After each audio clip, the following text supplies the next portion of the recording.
देवपुर गांव में हरिभाऊ नाम का एक गरीब किसान रहता था। उसके पास जमीन कम थी, लेकिन मेहनत सच्ची थी।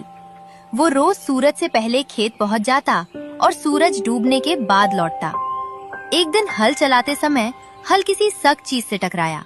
मिट्टी हटाई तो एक पुरानी सोने की ईंट निकली, भारी चमकदार। हरिभाऊ घबरा गया। उसने सोना घर नहीं ले गया। रात को पहली बार उसे नींद नहीं आई। चोरी का डर नहीं, लालच का डर। अगले दिन गांव में अफवाह फैल गई, हरिभाऊ के खेत में सोना निकला है। अब लोग सलाह देने लगे।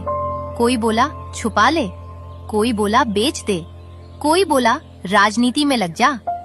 हरिभाऊ चुप रहा। उसने वो सोना उठाया और गांव के कुएं के पास रख दिया, सबके सामने।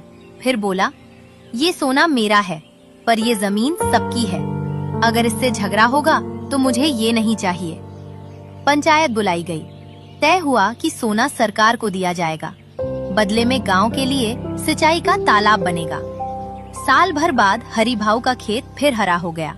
वो सोना नहीं रहा, लेकिन पानी आया, फसल आई, सुकून आया। देवपुर गांव में हरिभाऊ नाम का एक गरीब किसान रहता था।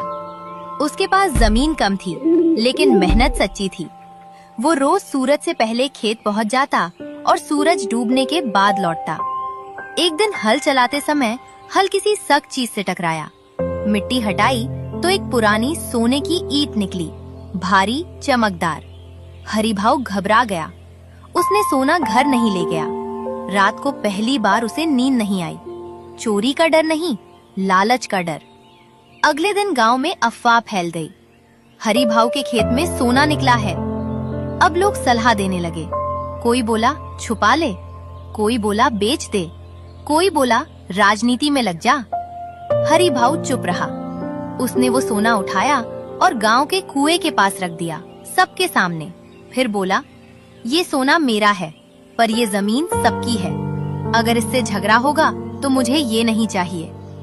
पंचायत बुलाई गई। तय हुआ कि सोना सरकार को दिया जाएगा। बदले में गांव के लिए सिंचाई का तालाब बनेगा। साल भर बाद हरिभाऊ का खेत फिर हरा हो गया।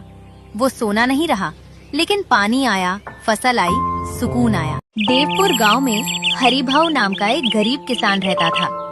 उसके पास जमीन कम थी, लेकिन मेहनत सच्ची थी। वो रोज सूरज से पहले खेत पहुंच जाता और सूरज डूबने के बाद लौटता। एक दिन हल चलाते समय हल किसी सख्त चीज से टकराया। मिट्टी हटाई तो एक पुरानी सोने की ईंट निकली, भारी चमकदार।